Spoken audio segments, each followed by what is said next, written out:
Salut tout le monde, bienvenue dans ce tout nouveau podcast, dans cette toute nouvelle vidéo. J'espère que vous allez bien. C'est le D, David K. Aujourd'hui, on se retrouve pour parler du marché évolution prismatique.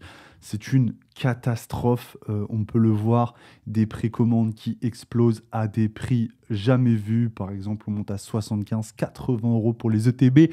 Bref, on va en débattre, on va en discuter, on va parler un petit peu de cette attitude des différents professionnels, voire essayer de comprendre ce qui est bien, ce qui est mal et pourquoi ça fonctionne comme ça. Avant de débuter ce tout nouveau podcast, vous connaissiez la traditionnelle formule, installez-vous confortablement, prenez votre petit café et votre petit thé chaud de l'hiver, c'est parti. Bon, j'espère que vous êtes en grande forme, alors comme vous pouvez le voir, j'ai reçu ça, je l'ai placé ici dans le décor, je m'intéresse un petit peu ces derniers temps, vous savez par la passion du TCG, à Kakao, c'est une licence chinoise qui fait différents TCG, enfin c'est pas un TCG, c'est un CCG, tu sais, les trucs à collectionner.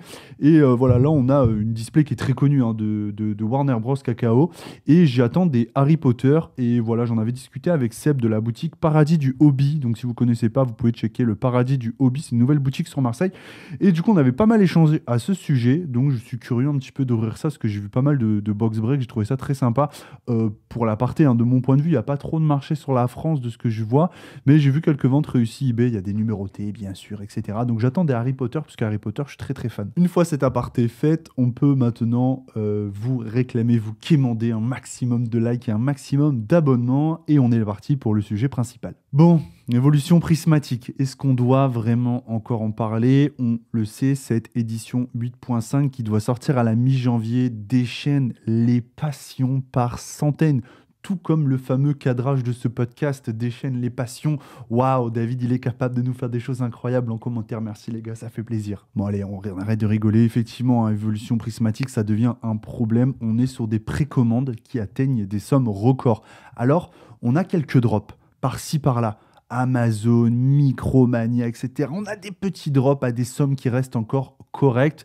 Mais malheureusement, on voit ce phénomène exploser de la mise en stock, en mise en ligne de stock à des prix complètement fous. Alors, je ne suis pas là pour faire de la délation, on va essayer de comprendre un petit peu ce phénomène et on nous parle majoritairement de cut. Alors, je vais parler un petit peu de mon collaborateur, je veux dire, c'est magnifique, de mon partenariat, de cette relation que j'ai avec Import Poké et Ultimate Collector, à savoir Icaro Distribution.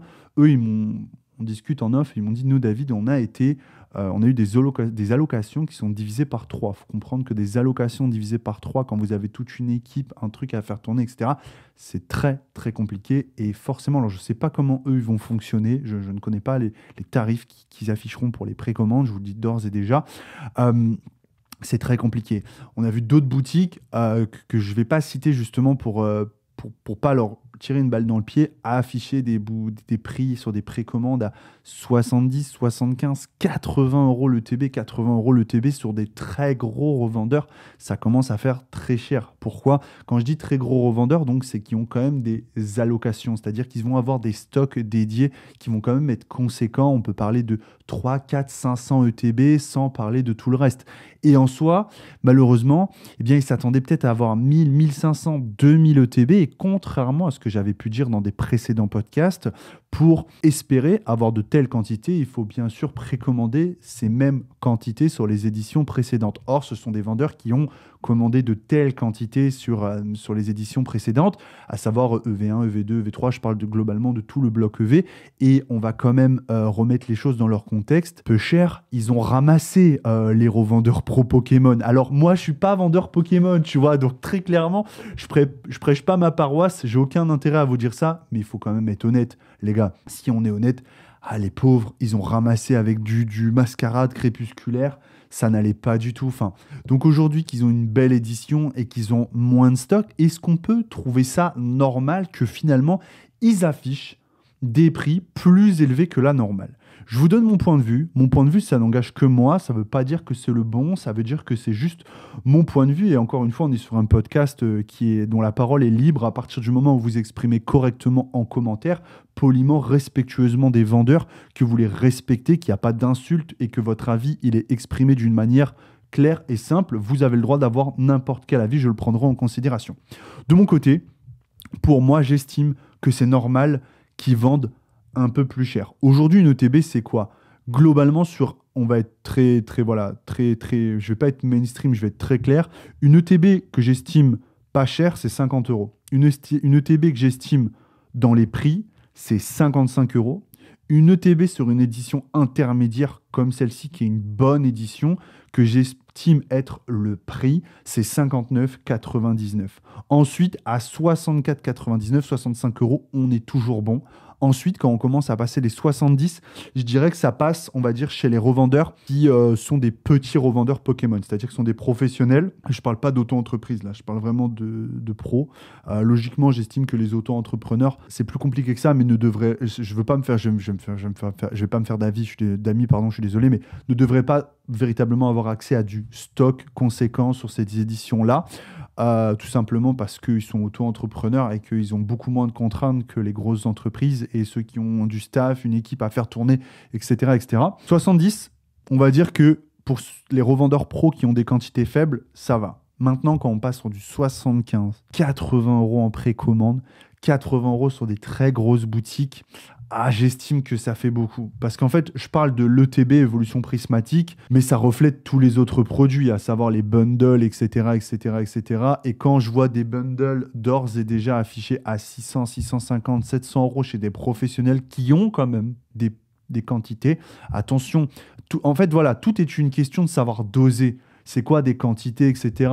Bien sûr, s'ils ont deux bundles, deux displays de bundles, c'est pas grand-chose. Maintenant, les boutiques en ont 20, 30, 40 des displays de bundles et qui vont tirer massivement sur la corde, je trouve ça dommage. En fait, je trouve que tout est une question de savoir doser par rapport à votre communauté. En fait, votre communauté aujourd'hui, en tant que vendeur pro, vous savez évaluer si cette communauté, elle est conséquente ou non et vous connaissez votre statut de revendeur. Vous savez quelle taille votre boutique elle a. Et aujourd'hui, en fait, ce qui me pose un problème finalement dans ce système de revendeurs, c'est que ce qui est triste de constater, c'est que les fournisseurs devraient, entre guillemets, il devrait y avoir une révolution et ils devraient fournir en fonction du CA de la boutique et du nombre de personnes que vous avez comme employés. Ce serait pour moi deux métriques qui permettraient de dire, OK, cette boutique, on est sur tel volume à l'année, ou du moins on est sur tel volume sur chaque édition, bien sûr, parce que sinon tout le monde est capable de faire le million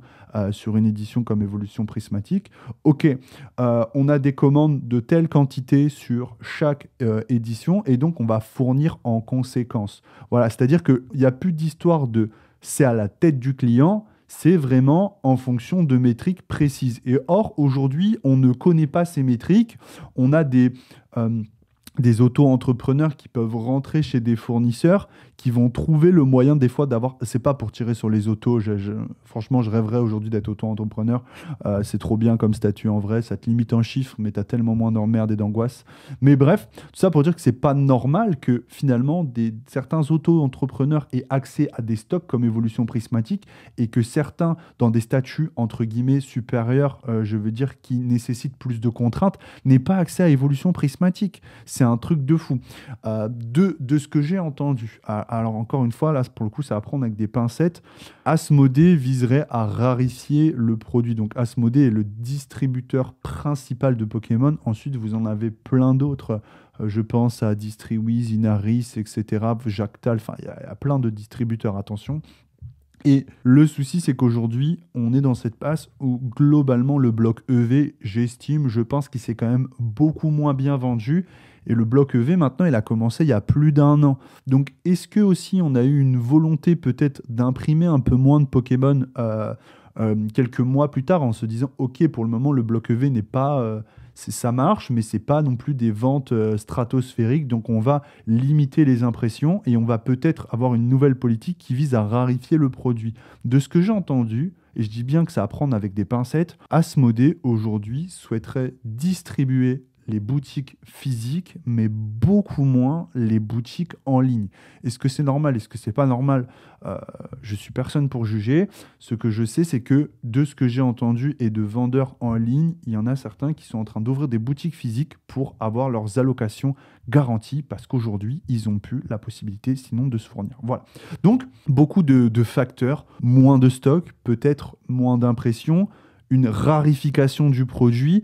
Et du coup, on rentre un petit peu dans ce schéma où on a un petit peu tous les sons de cloche, hein. On a des vendeurs pros qui ont une très bonne image, hein, qui sont des très bons vendeurs pros, mais qui nous justifient des tarifs qui sont quand même extrêmement élevés par rapport à la masse et le volume qu'on pourrait avoir l'impression qu'ils brassent sur chaque édition. Donc, bon, voilà, moi, à mon sens, tout est une question de savoir doser. Je trouve que à partir du moment où, effectivement, tu as 200, 300, 400, 500 ETB. C'est difficile de justifier un prix extrêmement élevé. Encore une fois, bien sûr, tout dépend de ta quantité générale sur cette édition. Pour rappel, c'est une édition qui est composée de extrêmement de nombreux produits. On va avoir les mini-tins, les tripacks, les coffrets classeurs, le coffret peluche, la boîte mystère, là, l'espèce de boîte cadeau. On a vraiment donc beaucoup de produits différents, les bundles. Enfin, c'est une édition qui va contenir beaucoup de produits. Donc, des fois aussi, il faut essayer de doser et de comprendre quand on nous dit ouais, mais j'ai eu que 500 ETB et d'habitude j'en ai 1500. Oui, mais d'habitude on a ETB tripack et display. Là, on a tout un florilège de produits qui est différent. Donc, c'est compliqué, c'est difficile de tirer dans les pattes des pros parce qu'effectivement, ils ont galéré, hein, sur les éditions précédentes. Quand je vous dis galérer, je pourrais faire 1 heure, on pourrait en parler pendant 1 heure. Il y en a, franchement, ça a été la misère, les gars. Ils ont dû manger des pâtes, enfin, ils ont dû galérer avec du stock. Je pense à Fable Nébuleuse, les gars. On voit encore des displays de bundle Fable Nébuleuse. Est-ce qu'on se rend compte? Les displays de bundle ou les displays de kit AP, c'est des items aujourd'hui qui font fureur, qui sont recherchés par tout le monde. Même moi, je me dis, putain, j'espère que je vais réussir à choper le display bundle évolution prismatique. Enfin, c'est vraiment des items qui font fureur. Aujourd'hui, qui trouve un display de bundle Fable Nébuleuse à des prix quasiment retail. C'est du n'importe quoi. Donc, vraiment, quand je vous dis, ils ont mangé des pâtes, ils ont eu des galères de fou, je le pense. Maintenant, tout est une question de savoir doser sur la justification de tes tarifs. Donc, il n'y a pas vraiment de bien, de mal. Je suis curieux de lire vos retours en commentaire, parce que comme vous, moi, je suis un fervent adepte et j'achète du Pokémon régulièrement. Et comme vous, je vais aller chercher mon évolution prismatique. Bon, on va pas jouer les faux modestes. Je sais aussi que Icaro Distribution et notamment Ultimate Collector et Import Poké m'en fourniront un peu pour ma collection personnelle. Donc, à côté de ça, j'ai pas non plus trop de soucis à faire. Donc, je vais pas non plus jouer le miskin. Mais quand même, j'irai dans les boutiques en chercher le jour de la sortie parce que j'aime bien l'aventure d'aller chercher mon ETB. Et si je trouve 4 ETB, je prendrai les 4 ETB, je vous le dis direct, avant qu'on me dise... voilà, donc je suis curieux, voilà, encore une fois, de connaître votre retour, connaître votre avis sur ce sujet. Tous les avis sont bons à prendre. Donc voilà, j'espère que vous avez passé un bon moment. C'était le dé David K. J'espère que l'angle de la caméra vous a plu, les gars. J'ai mis 1 heure à le régler. Dites-moi qu'il est... Dites-moi, les gars, en commentaire, je veux un... Ah, David, l'angle de la caméra, il est machallah. Mettez-moi un, il est machallah, ça me ferait plaisir. Voilà, je vous fais plein de bisous. Il n'y avait aucun placement de produit. Je vais vous dire la vérité, je les ai démarchés, Cacao. Je leur ai dit, voilà les gars, j'aimerais bien faire quelque chose avec vous, j'apprécie votre produit. Et en fait, en échange de vidéos YouTube, ils m'ont proposé une display. Encore une fois, dans la démarche de toujours valoriser le contenu, le travail, etc. Je me suis dit que une display pour une vidéo, c'était vraiment... pas cher payé. Je travaille beaucoup sur ma chaîne, j'ai investi dans beaucoup de matériel et dans le setup comme vous pouvez le voir. Donc je me suis dit, c'est un peu léger, tu vois. J'aurais bien aimé, j'aurais bien aimé qu'on parte sur une case de produits, tu vois, 6 displays de ci ou 5 displays de ça, 5 displays de ça, et je fais 2 vidéos, etc. Mais bon, n'hésitez pas chaud. Le marché chinois, c'est différent du nôtre. En tout cas, voilà, je voulais vous partager l'info, encore une fois, en toute transparence, comme on dit. Mais de toute façon, je fais ce que je veux, hein, voilà. Mais en tout cas, voilà, la display est super belle, et super grosse, et super cool. Donc, je suis curieux d'ouvrir ça quand même et de vous partager un petit peu ce que j'ai drop. Je vous dis à très bientôt. C'était le dé pour la communauté et les passionnés. On se dit à demain. Peace.